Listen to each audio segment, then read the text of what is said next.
Meus queridos e diletos irmãos, que a paz do Senhor esteja convosco.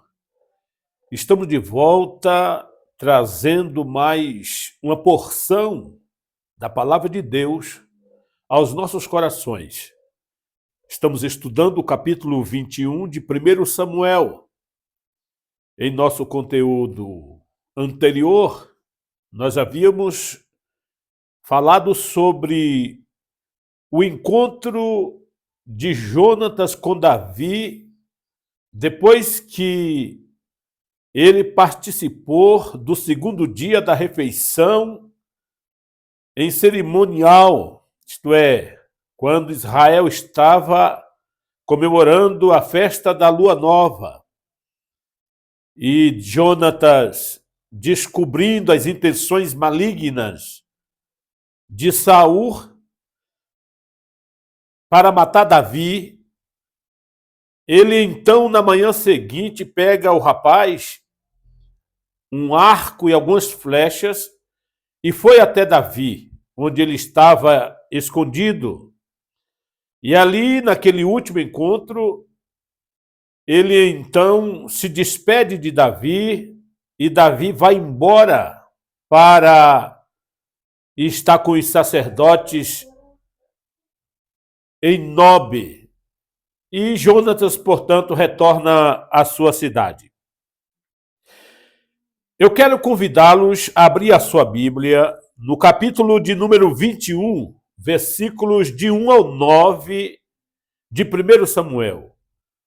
Quando então estaremos agora analisando Davi e o sacerdote Aimeleque. Por isso, peço vocês que ore, busque a presença do Senhor e deixe os seus comentários, se compartilhando esse trabalho, se inscrevendo em nosso canal, deixando um joinha, um comentário. Tudo isso nos motiva a continuarmos analisando a Bíblia Sagrada até chegarmos no livro de Apocalipse. Pois bem, Davi foi falar com o sacerdote Aimeleque em Nobe. É interessante que essa cidade de Nobe ficava localizada ao noroeste de Gibear. Não era muito longe, mas para a época era uma distância considerada para que Davi fosse capturado. E neste lugar, onde os sacerdotes se reuniam para cultuar a Jeová, o tabernáculo fora localizado ali, fora locado neste lugar. Sabemos que o tabernáculo, quando Josué tomou posse da terra, esse móvel foi instalado em Siló, na época de Josué.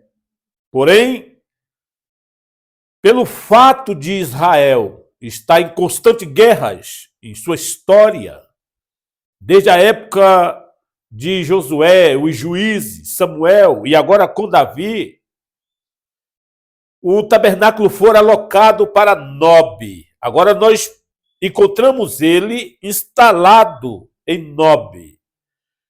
A Bíblia não menciona a presença da arca aqui. A Bíblia apenas cita alguns utensílios, como a mesa dos pães da preposição, o éfode, aquele colete que os sacerdotes usavam, e alguns elementos, porém não faz menção da arca do Senhor. Davi chegando diante do sacerdote Aimeleque, ele faz algo que muitos questionam, muitos criticam e até menosprezam as Escrituras, dizendo que a Bíblia contém erros, contradições e o diabo se levanta. E como tem se levantado nesses últimos dias para desfazer, para ridicularizar o livro sagrado. Mas a Bíblia não tem contradição, não tem erro. A Bíblia é inerrante. A Bíblia é a palavra de Deus. Ela não contém a palavra de Deus, ela é a palavra de Deus totalmente.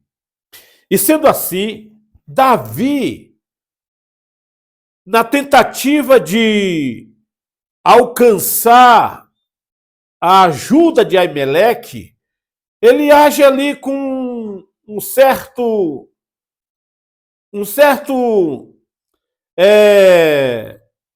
uma certa atitude, que eu diria até uma certa falsidade, uma mentira.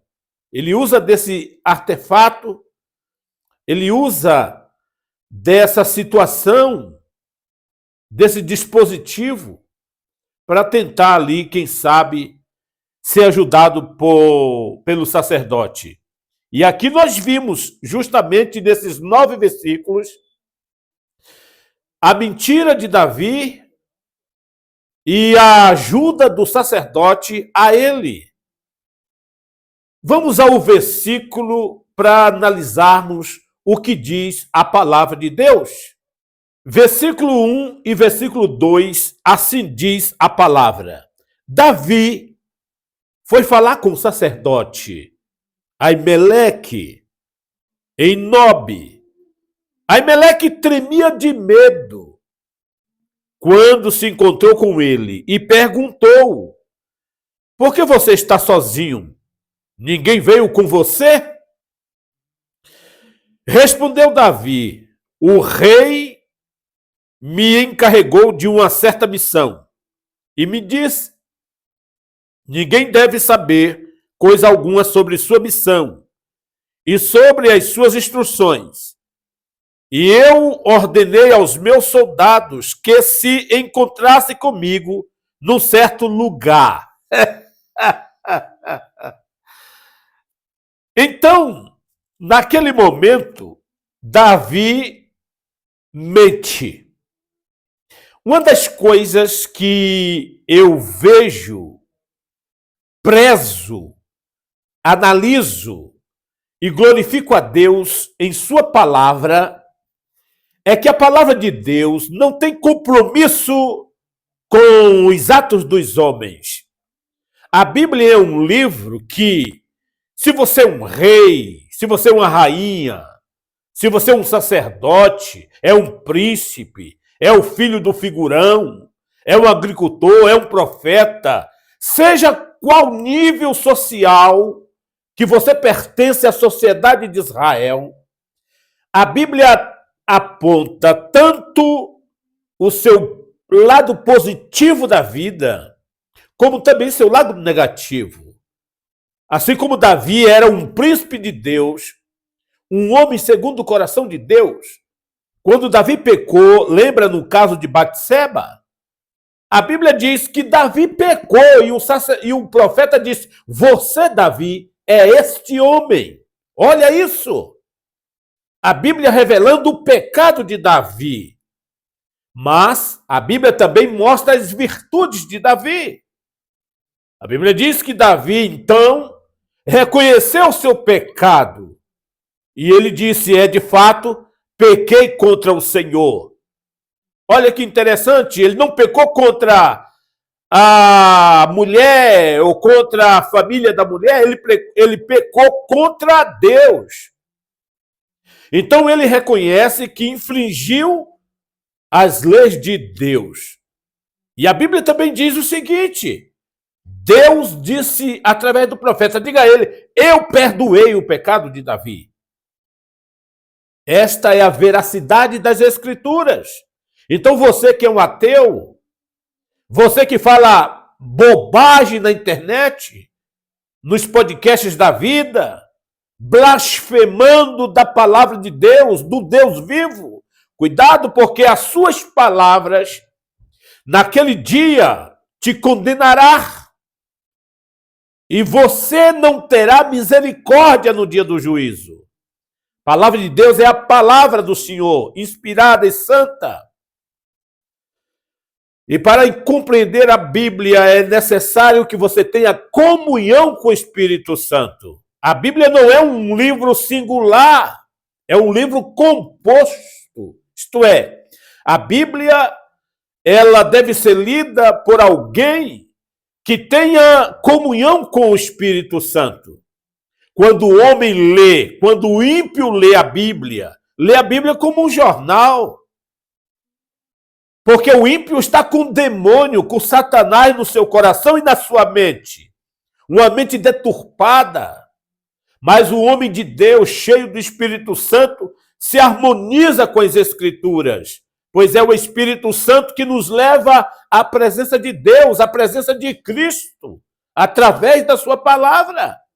É por isso que essas pessoas perdem a noção do tempo e se transformam em um ímpio, em um ateu desgraçado e desgraçadamente pecando contra Deus.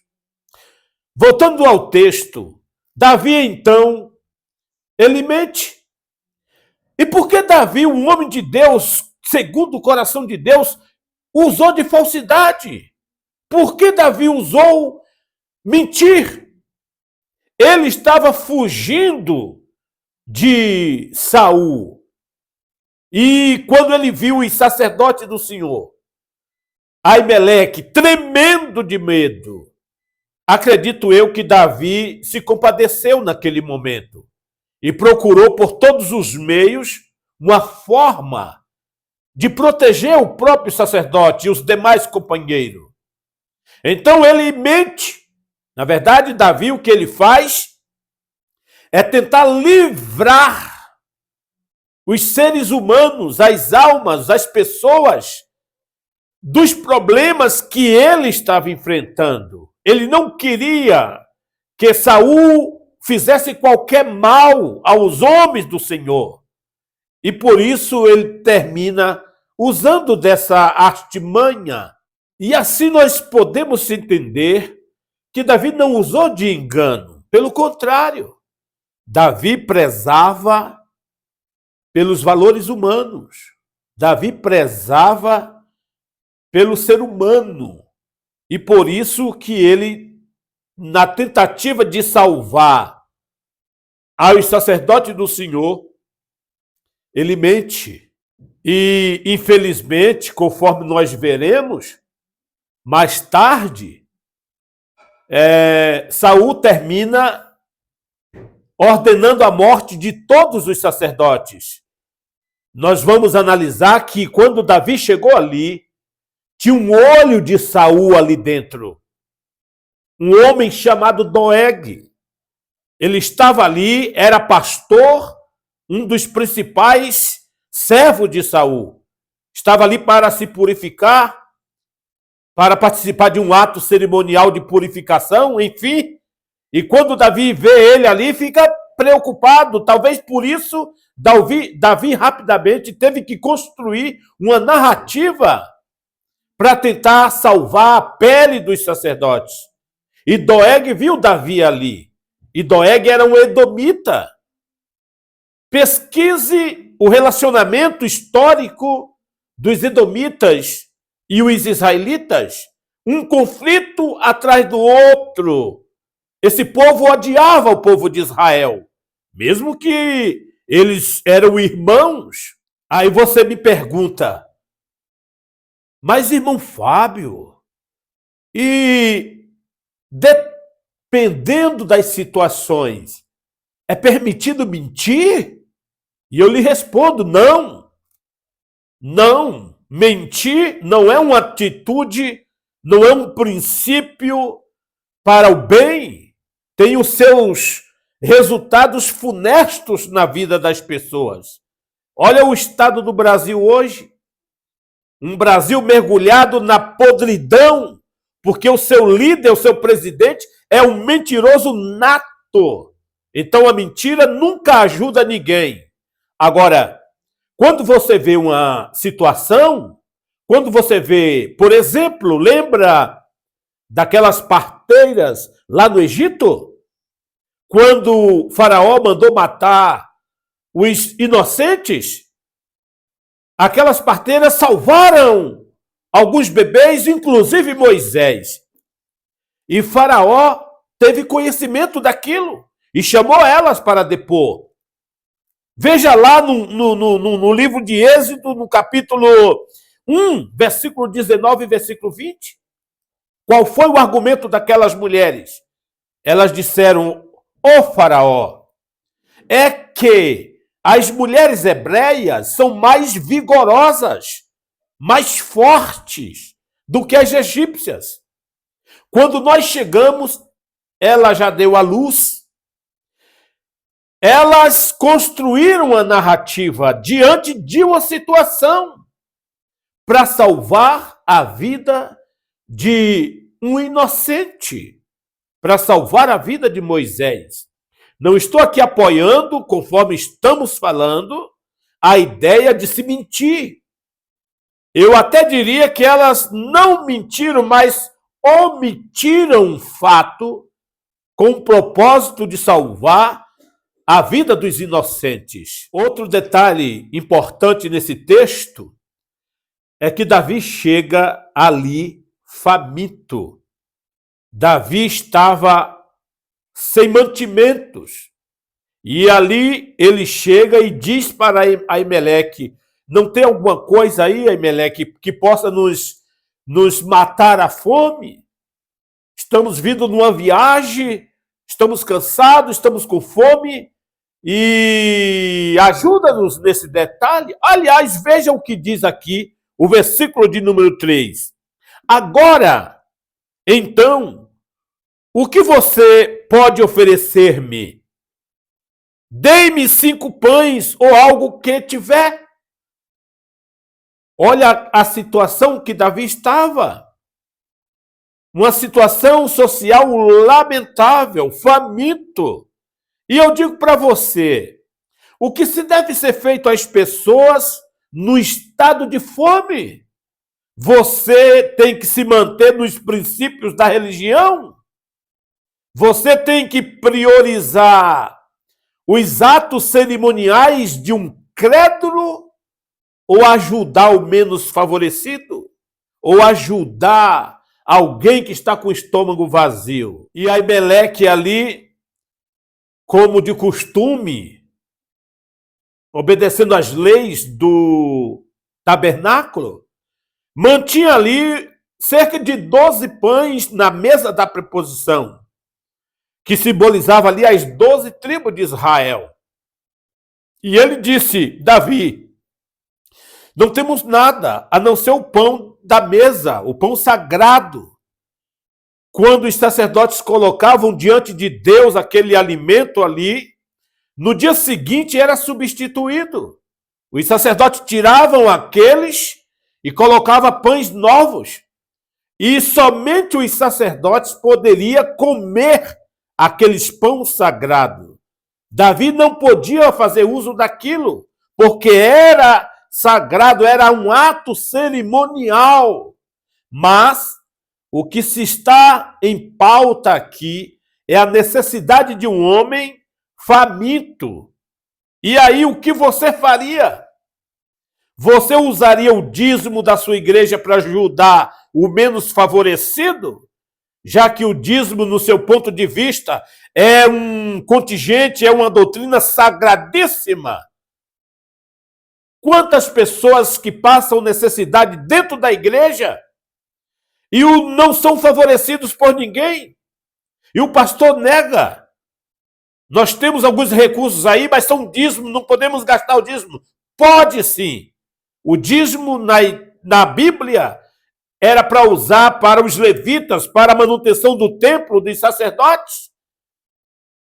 E em casos especiais se podia usar. Então isso é uma ideia errada de que o dízimo é, entre aspas, para a manutenção da igreja, e ajudar os famintos não é a manutenção da igreja? Ajudar os menos favorecidos? E o quanto isso traz polêmica, discussão e divisão nas igrejas, não é verdade? E Davi aqui estava faminto, e o sacerdote só tinha uma opção: o pão sagrado. E aí, o que fazer? E é interessante que Jesus Cristo faz citação desse episódio aqui. Jesus, ao ensinar aos seus discípulos e às pessoas em seu sermão, Jesus cita esse episódio de Davi faminto diante do sacerdote. E é interessante que o Senhor Jesus, ele dá o aval às situações ocorridas aqui. Observe aqui no livro de Mateus 6, 3 e 4, que o Senhor Jesus Cristo aqui, ele realça o princípio de que a necessidade humana, as prioridades humanas são mais importantes do que atos cerimoniais de uma religião, de um culto.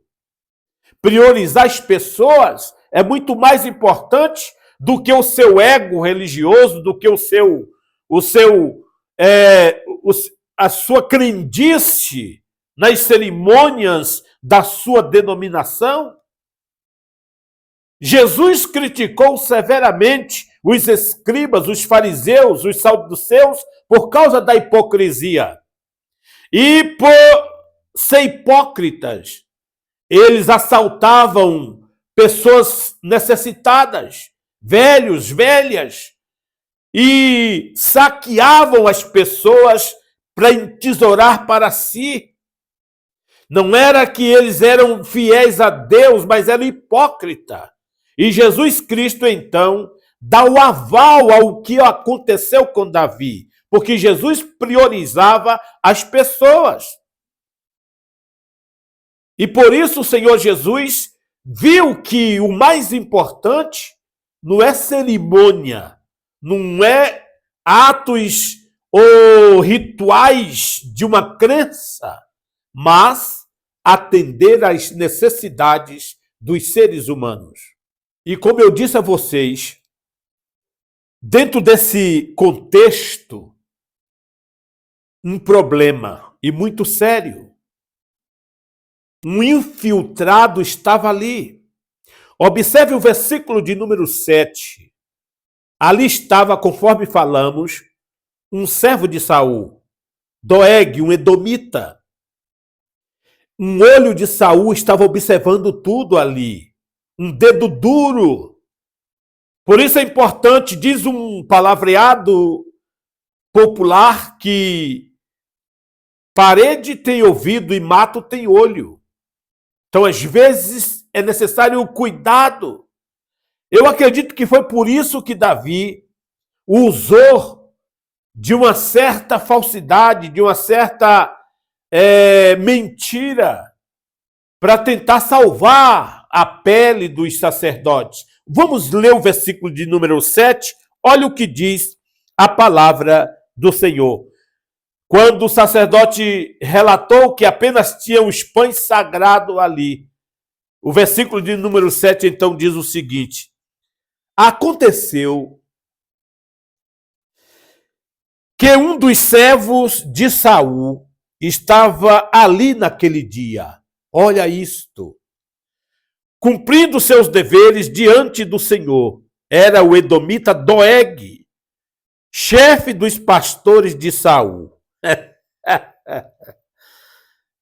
E ele, obviamente, estava presenciando todos os acontecimentos. Ele estava ali cumprindo algum voto, estava ali, quem sabe, se purificando de algum delito. E, obviamente, ele precisava fazer as pazes com o rei. Ele era servo do rei. Ele precisava voltar uma vida normal diante do rei. Nada melhor do que entregar o maior inimigo do rei. Nada melhor do que inventar, construir narrativas e dedurar a Davi. E foi, obviamente, isto que aconteceu. E Davi, portanto, recebe os mantimentos e ele se preocupa com mais um detalhe importante aqui. Davi estava desguarnecido de armas de guerra. E ele pediu para o sacerdote e disse: porventura, Aimeleque, não há aí uma espada? Alguma coisa que eu possa usar? E Aimeleque então disse: Davi, aqui não tem nada a não ser a espada de Golias, aquela espada que você trouxe quando destruiu Golias. Olha quanto tempo isso! Quando Davi destruiu Golias, Davi tinha na faixa de 17 anos de idade. Quantos anos se passaram? E é interessante um detalhe aqui. O lugar onde a espada estava localizada.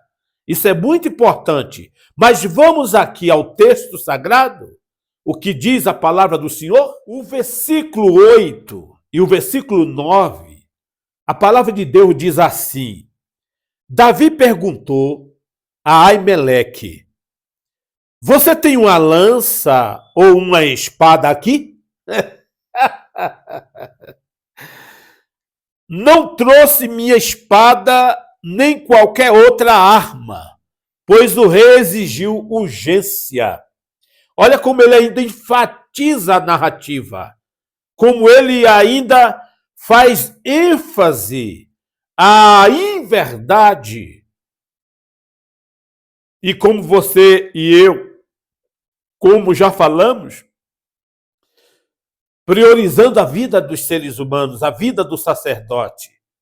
E Aimeleque, no verso 9, diz assim: o sacerdote respondeu: a espada de Golias, o filisteu, que você matou no vale de Elá, está enrolada num pano atrás do colete sacerdotal.